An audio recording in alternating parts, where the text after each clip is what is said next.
10 minutes after we buried my grandfather, my mother stood in his kitchen in Rowan County, North Carolina, tapping a butter knife against a coffee mug and asking if the wallpaper in the dining room would have to come down before listing photos. My father was at the sink, flipping through a yellow folder he'd already pulled from Grandpa's desk drawer like he had any right to touch it. And my younger brother, the one they actually kept, was out on the back deck telling his wife, "If we open this wall up and stain the floors darker, this place could look incredible online." They were talking about my grandfather's house like he'd been dead a month. He'd been dead since Tuesday. It was Friday. And as I stood there with funeral dirt still under my nails, I heard Grandpa's voice in my head as clearly as if he'd been right beside me in his old flannel shirt. "When they start counting what's mine before the coffee gets cold, go get the black ledger. Take it to Hanley. Then sit down and let math do what anger never could." So I didn't scream. That was probably the first thing that confused my mother. I just set the casserole dish I was holding onto the counter, wiped my hands on a dish towel, and walked past all three of them toward the mudroom. "Where are you going?" my father called. I looked at him once. To do exactly what he told me to do. I was 7 the day they left me at Grandpa's. My mother said it was for 2 weeks. She kissed the top of my head in the driveway, set my pink duffel bag by the porch swing, and told me she and Dad just needed time to get stable in Charlotte. My little brother Luke was strapped into the back seat with a bag of fast food fries in his lap, swinging his sneakers and not looking at me. I remember because one fry fell on his shirt, and my mother laughed while I stood there trying not to cry. My father told me, "Be good for your granddaddy. We'll come get you before school starts." Then they drove away. School started. Then Halloween came. Then Christmas. Then another school year. Then another. First there were excuses. Dad's new job. Mom's nerves. The apartment was too small. Luke was struggling. Things were complicated. By the time I turned 12, the excuses got shorter. By the time I turned 16, they mostly stopped pretending. Grandpa never lied to me about it. He never said they were doing their best. He never told me not to take it personally. He'd sit at the kitchen table with his reading glasses low on his nose, balancing the books for his small plumbing supply business, and say things like, "Some folks run from responsibility so long they start calling it bad luck." He raised me in that house on a red clay road outside Salisbury like consistency was a love language. He taught me how to change brake pads, read a meter, unclog a drain, and spot a lie before the liar finished dressing it up. "Words are cheap," he used to say, tapping whatever invoice he was working on. "Numbers tell the truth, Callie. That's why people hate them." My name is Callie Mercer. I'm 29 now. And for 22 years, my parents treated me like a temporary inconvenience they kept forgetting to pick up. They still sent birthday texts sometimes. Usually late. Usually misspelled. Luke got baseball camps, senior pictures on the beach, braces, a truck at 16, a destination bachelor weekend, and parents who showed up. I got Grandpa. And if I'm honest, that ended up being the better deal. 2 years ago, Grandpa's heart started failing in the slow, mean way some bodies do. Not all at once. Just enough over and over to steal pieces of him. I moved back home full-time and took over more of the business. I drove him to appointments in Winston-Salem, sorted his pills, cooked low-salt dinners he complained about, and learned how quiet a house can get when a strong man starts measuring his energy in teaspoons. My mother visited twice. Both times, she brought grocery store cookies and left before sunset. My father came once and spent most of the afternoon outside on the phone. Luke never came unless Christmas photos were involved. But about 6 weeks before Grandpa died, he got sharper, not softer. Like he knew time was running out and wanted everything locked down. He had me sit with him at the kitchen table one night while rain beat against the windows and said, "You remember where I keep the black ledger? In the bottom drawer of the shop safe." He nodded. "Good. If your mother starts talking about fairness, and she will, you take it to Ben Hanley." "Why?" "Because your parents have spent 22 years mistaking my silence for forgetfulness." I tried to laugh it off. "You planning a magic trick?" He looked straight at me. "No. I'm planning an audit." That should have warned me. It still didn't prepare me for how fast they showed up once he was gone. My mother called while the funeral home was still at the house. Not to ask if I'd eaten. Not to ask if I was alone. She said, We need to talk about the property before things get messy. Messy. Like grief was just a scheduling problem. By the time of the funeral, she'd already switched into the voice she uses when she wants to sound reasonable to other people. Calm. Concerned. Slightly wounded. The voice that makes you look crazy if you react to what she's really doing. At the church, she cried into tissues and hugged women who actually helped me during Grandpa's illness. My father shook hands like he was hosting a business luncheon. Luke stood by the guest book looking solemn enough for pictures. Then we all came back to the house, and the mask slipped so fast it almost impressed me. My mother saw the real estate flyer still shoved into her purse when she bent to set down her handbag. Luke asked if the detached workshop was wired for a mini-split. My father wanted to know where Grandpa kept important papers. Not if I was okay. Not if I needed help with thank you cards. Papers. That's when I walked to the mudroom, unlocked the steel cabinet Grandpa kept beside the old chest freezer, and pulled out the black ledger. It wasn't dramatic looking. Just a thick accounting book with cracked corners and Grandpa's block handwriting inside. But there was a manila envelope rubber banded to the front, and written across it in blue ink were 4 words. For Ben. Read first.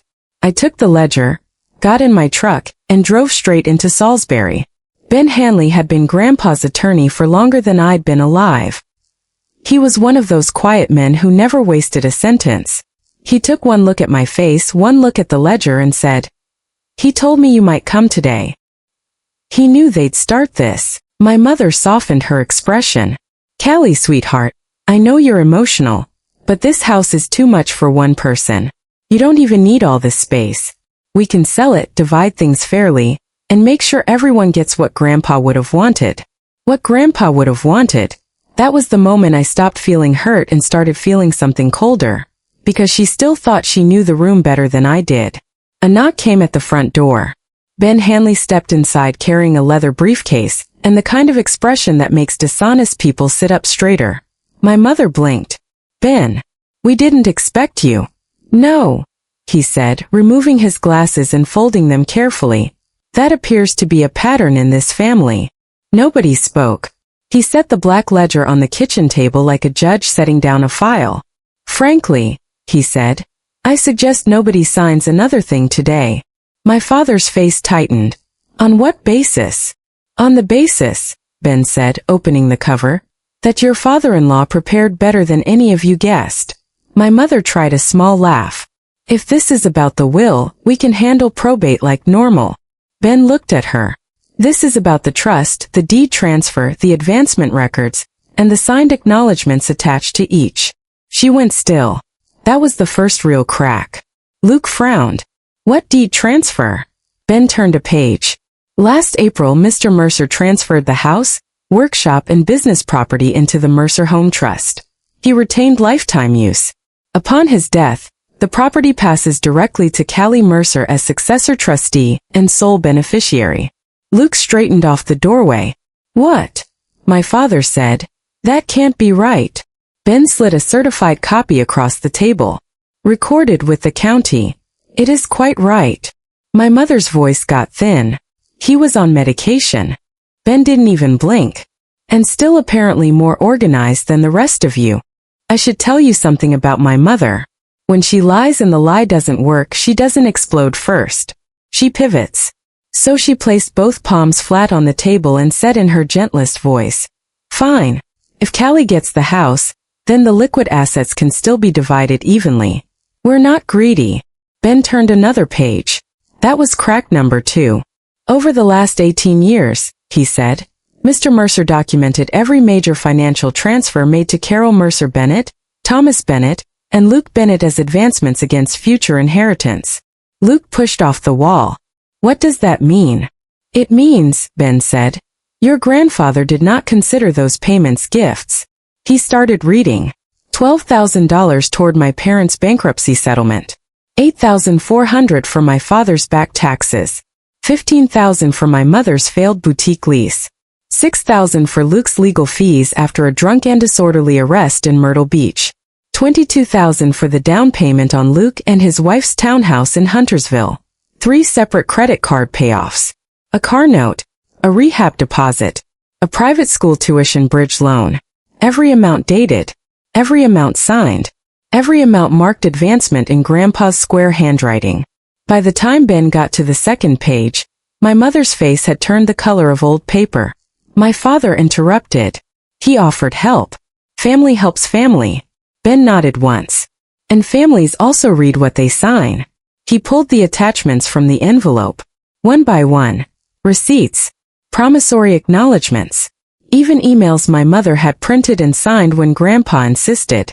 I suddenly remembered how often, growing up, Grandpa would mutter, "Get it in writing." Whenever the phone rang and my mother's name lit up the caller ID. I hadn't understood then. I understood now. Luke looked at his mother. "You told me that townhouse money was from Nana." My mother snapped. "Lower your voice." Ben kept going. Then came the part one wasn't expecting. He placed a single stapled packet in front of me. "This one," he said quietly. "Your grandfather wanted read last." My mother whispered. "No." Ben read anyway. When they left me at Grandpa's, they hadn't just left a child. They'd also emptied the savings account my grandmother had opened for me when I was born. Not a huge fortune. Just enough that, with time, it could have paid for community college or a first apartment. Grandpa discovered it 2 years later when the bank merged accounts and sent a notice to the house by mistake. He confronted them. They claimed they needed it temporarily. They never paid it back. So Grandpa did. Every cent. With interest. And he entered that repayment into the ledger as an advancement charged solely against my mother and father's share. The kitchen went dead silent. I had to grip the back of a chair because my knees went weak. I'd always known they left me. I had never known they took from me on the way out. My mother's eyes filled, but not in the way mine did. Hers filled because she'd been caught. "Callie," she said softly, "we were drowning back then. You don't know what it was like." I looked at her for a long second. Then I said, "I was 7. I know exactly what it was like." She opened her mouth but nothing came out. Ben cleared his throat and returned to the ledger. After applying the advancements against what would otherwise have been Carol and Thomas Bennett's distributive share, the balance due to them from the estate is 0. Luke stared. 0. Ben folded his hands. Actually less than 0. Mr. Mercer chose not to pursue repayment beyond extinguishing their inheritance. There it was. Nothing. Exactly like Grandpa promised. But Ben wasn't done. "Additionally," he said, "the trust includes a no-contest clause. If any party challenges these documents, the remaining cash reserve designated for family distribution transfers instead to the Walter and June Mercer Trade Scholarship at Rowan Cabarrus Community College." Luke's wife, who'd stayed quiet until then, slowly lowered herself into a chair. My father looked at my mother like he was seeing her clearly for the first time in years. "You said there'd still be enough." My mother whipped toward him. "Because there should have been." That tiny sentence told the whole truth.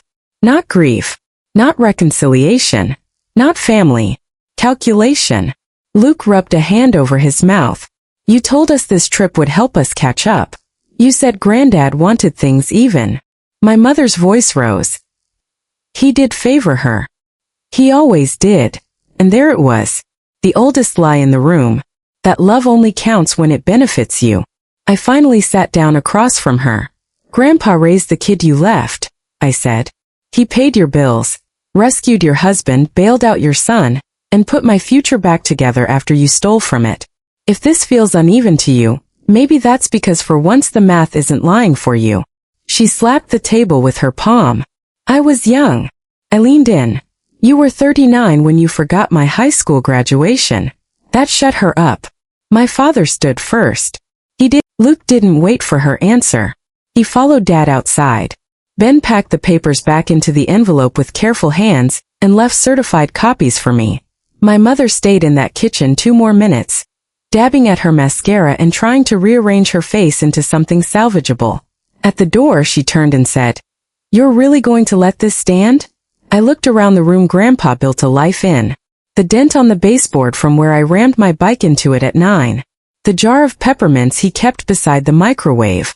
The window over the sink where he used to wave me in from the driveway. Then I looked at her. "I didn't do this," I said. "I just finally stopped covering for you." She left without another word. That night, for the first time since the funeral home took Grandpa away, The house was quiet in a way that didn't feel empty. It felt defended. I took the ledger out to the porch after sunset. North Carolina humidity sat heavy in the trees, and lightning bugs blinked over the ditch line. I opened to the first page and saw Grandpa's neat block letters from years before. Every outflow must have a name. Every name must answer. That was him all over. Not cruel. Just exact. People talk about revenge like it has to be loud to count. Public screaming. Slamming doors. Ruined lives. But the smartest thing Grandpa ever gave me wasn't a house or a business. It was proof. Proof that he saw everything. Proof that memory can be documented. Proof that love without blindness is still love. A week later, I changed the sign out by the road from Mercer Plumbing Supply to Mercer and Granddaughter Home Services. Because he would have rolled his eyes at the name but secretly loved it. A month after that, I got a letter from Rowan Cabarrus saying the scholarship paperwork was complete. And 3 months later Luke called. Not to argue. To apologize. For what he got and what I didn't. For believing the version of the family he was handed because it was easier than questioning why I wasn't in the picture. We're not close. Not yet. Maybe never. But lies don't survive audits forever. That's the thing my parents never understood. They thought leaving me at Grandpa's meant leaving the evidence behind too. They were wrong. If you've ever watched somebody mistake your silence for weakness, then you already know this. Sometimes the cleanest revenge isn't revenge at all. It's letting the truth finish what they started.